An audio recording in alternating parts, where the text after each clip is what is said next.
आपको पता है फाइनेंशियल फ्रीडम होना एक खेल की तरह होता है।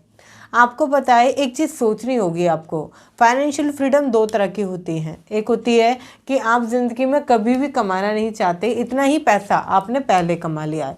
एक फाइनेंशियली फ्रीडम वो होता है जो आप सोचते हैं कि भाई मेरे बैकअप में थोड़ा सा पैसा है, अगर कभी कोई दिक्कत हुई तो देखा जाएगा। अभी दोनों ही मैटर करती है कि आप कौन सी वाली चाहते हैं, क्योंकि इनके लिए अलग अलग सिस्टम आपको काम करना पड़ेगा। फाइनेंशियल फ्रीडम सुनने में जितना अच्छा लगता है ना, उतना ही खेल की तरह बढ़ता चला जाता है। मतलब जब आप धीरे धीरे स्टेप उठाएंगे उसके अनुसार ये बदलता चला जाएगा।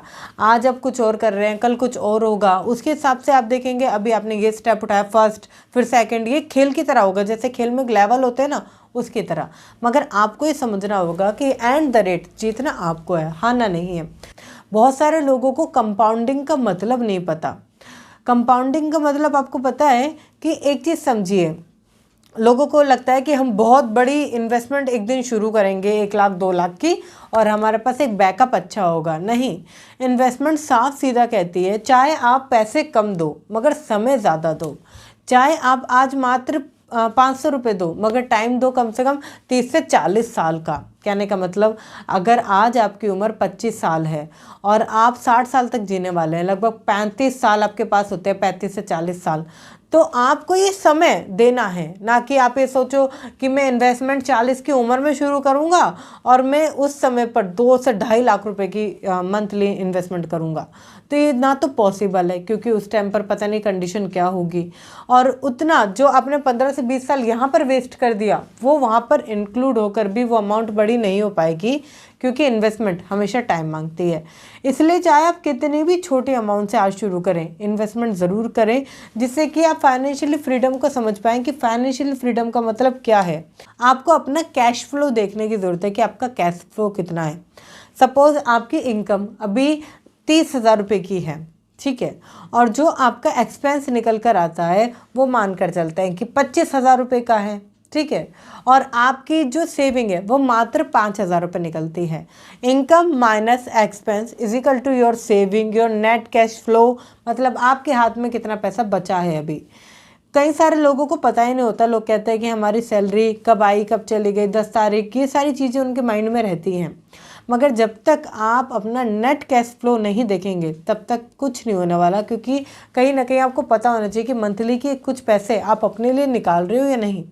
और इस रूल को और थोड़ा सा डिफाइन करने के लिए आपको सबसे पहले माइनस करनी है income minus your saving is equal to your expense. कहने का मतलब आपके जो सेविंग है जो इनकम है उसमें से पहले आप अपनी सेविंग निकालिए, जिससे कि इम्पॉर्टेंट जो पार्ट है वो पहले निकल जाए, फिर बचे चीज़ों में आप खर्चे कीजिए, क्योंकि ज़रूरी है। अगर आप पहले खर्चों को माइनस कर देंगे, फिर आप कहेंगे उधर भी देना है, आज शादी आ रही है, अभी बच्चे की पढ़ाई है, बहुत सारी चीज़ों में आपको पैसा चला जाएगा, बचेगा नहीं खुद के लिए।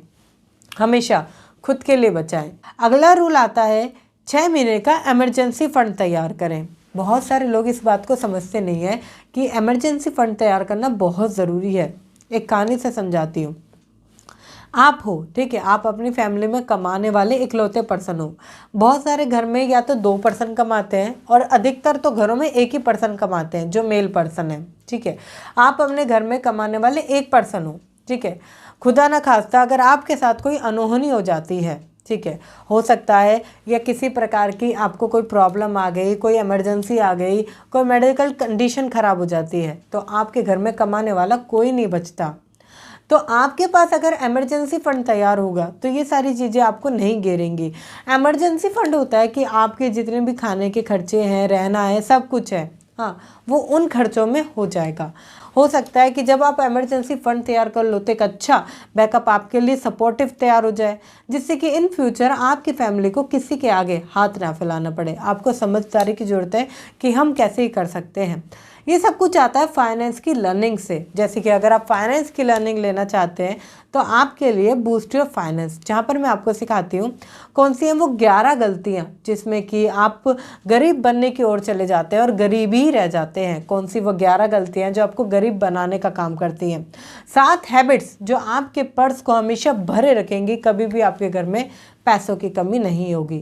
निवेश कैसे किया जाता है, कैसे आप 100 रुपये की सेविंग से लेकर 1 लाख रुपए तक की सेविंग तक पहुंच सकते हैं। इतना ही नहीं, कैसे आप मल्टीपल इनकम सोर्सेज पे काम कर सकते हैं, ये सारी चीज़ें मैं आपके साथ शेयर करती हूँ बूस्ट योर फाइनेंस के अंदर। इतना अफोर्डेबल प्राइस, अभी तक बहुत सारे लोग इसको ले चुके हैं, मात्र 49 रुपये, 49 रुपीज़ में आप इसको ले सकते हैं। लिंक आपको डिस्क्रिप्शन में मिल जाएगा, पिन कमेंट में मिल जाएगा। इस प्रोग्राम को कंप्लीट होने के बाद मैं आपके साथ 1 to 1 मिलती हूँ, जहाँ पर हम सारी चीज़ों को और अच्छे से क्लियर करते हैं।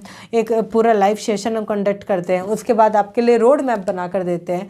तो उससे जो आप कहीं ना कहीं मुश्किल कर रहे हैं ना फाइनेंस में, वो सुधर जाती है, आपकी आर्थिक स्थिति मजबूत हो जाती है। आप छोटे मोटे लोगों से उठकर एटलीस्ट ऊपर तक जा सकते हो।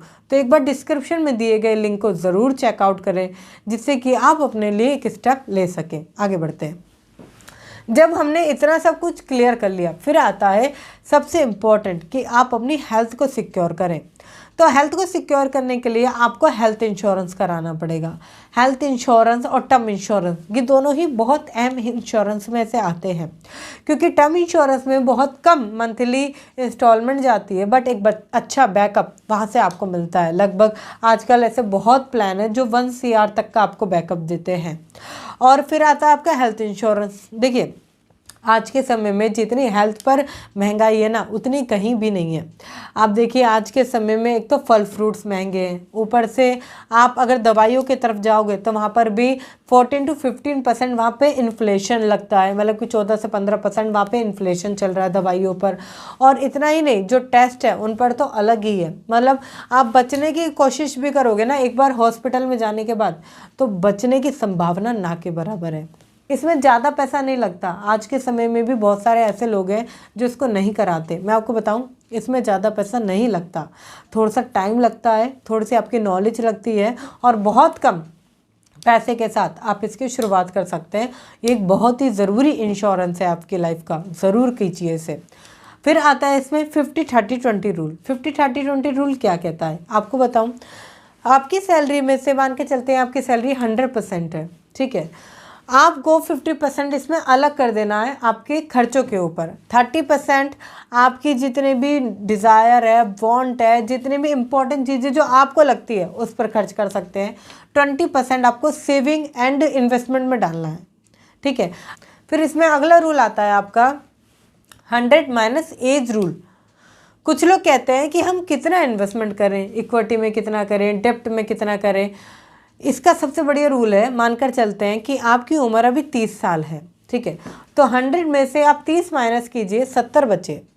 तो जो 30% पैसा है वो आप डेप्ट में करिए, मतलब सेफ खेलने में, और 70% पैसा आप इक्विटी में डाल सकते हैं। इसके अनुसार आपकी जो भी एज है 100 - एज रूल में से माइनस करके आप उसके हिसाब से इक्विटी और डेप्ट में पैसा लगा सकते हैं। तो बात आती है यहाँ पर कंपाउंडिंग की। आपको कंपाउंडिंग के बारे में समझना होगा। कंपाउंडिंग बहुत ज़रूरी होती है। जब बात आती है कंपाउंडिंग की, तो 2 तरीके से चीज़ें आती हैं, एक होता है सिंपल इंटरेस्ट, एक होता है आपका कंपाउंडिंग। कंपाउंडिंग में जब आप जाते हैं तो पैसा आपको बढ़ते क्रम में दिखता है। आजकल लोग कंपाउंडिंग की पावर को नहीं समझते। अगर कंपाउंडिंग की पावर देखनी है तो एसआईपी से कुछ बेटर नहीं है। आज एसआईपी बहुत सेफ है, काफ़ी लोग इसकी तरफ कह रहे हैं, तो आपको करना भी चाहिए। और ये मैं नहीं कहूँगी कि आप कैलकुलेट कीजिए, आप खुद से जाकर देखिए।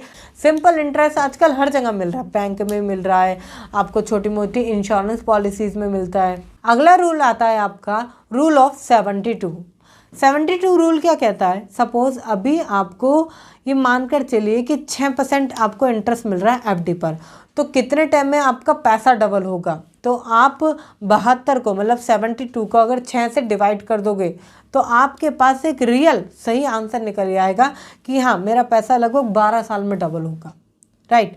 ऐसे ही अगर आपको देखना है कि मेरा पैसा 3 गुना कैसे होगा, तो आपको करना है रूल ऑफ 114। जब आप रूल ऑफ 114 को, मतलब कि अगर आपका 6% एफडी पर मिल रहा है, तो 114 को, मतलब 114 को अगर आप 6 से डिवाइड कर दोगे तो आपको पता चल जाएगा कि कितने समय में आपका पैसा 3 गुना होगा, राइट। और अगर आपको इन्फ्लेशन को समझना है कि अभी इन्फ्लेशन का दर क्या चल रहा है या कितना टाइम में इन्फ्लेशन की बढ़ोतरी दिखेगी, देखिए जो सरकार कहती है वो 6 से 7%, 5% तक कहती है, मगर मैं आपको बताऊं जो असली इन्फ्लेशन है वो 10% तक बढ़ रहा है, क्योंकि सारी सरकार लगाती है पूरे औसत पर, मगर औसत में काफ़ी चीज़ें हमारी ज़रूरत की नहीं है। तो अगर एक्चुअली जो इन्फ्लेशन की बात करी जाए वो 10% बढ़ रहा है, क्योंकि ऐसे दिखा नहीं सकते ना ओवरऑल कि 10% बढ़ रहा है महंगाई। आप खुद देखिए, आप अपने खर्चे एनालाइज करोगे तो आपको खुद पता चलेगा शायद 10 से ज़्यादा ही हो, राइट। तो रूल ऑफ 70 इसमें काम करता है। आप 70 को डिवाइड करते हैं 10 से, मतलब कि आपके इन्फ्लेशन के नंबर से, तो 7 साल में, मतलब कि अगर आज किसी चीज़ की कीमत, ये समझिए कि अगर आज से किसी चीज़ की कीमत 1 लाख रुपए है, तो आने वाले टाइम पर वो लगभग 5 से 7 साल बाद कितनी होगी, उसकी वैल्यू ख़त्म हो जाएगी। लास्ट रूल आपको देके जाऊंगी, रिटायरमेंट का रूल। रिटायरमेंट का रूल क्या कहता है? सबसे बेस्ट रूल है ये आज तक का। अगर आपकी जितनी भी इनकम है, आपको निकालना है कि कितना पैसा मेरे लिए इंपॉर्टेंट है और समझ नहीं आ रहा, तो आपकी जितनी भी इनकम आज की है उसे आप मल्टीप्लाई कर लीजिए 25 से, या अपने खर्चों को मल्टीप्लाई कर लीजिए आप 30 से। आप इसको निकालेंगे तो आपको रिटायरमेंट का एग्जैक्ट अमाउंट निकल कर आएगा, और बस उतना ही आपको अमाउंट अपने रिटायरमेंट के लिए इंक्लूड करना है, सेव करना है, या कमाना है, या बचा के रखना है, क्योंकि रिटायरमेंट का एग्जैक्टली अमाउंट आपका निकल के आएगा।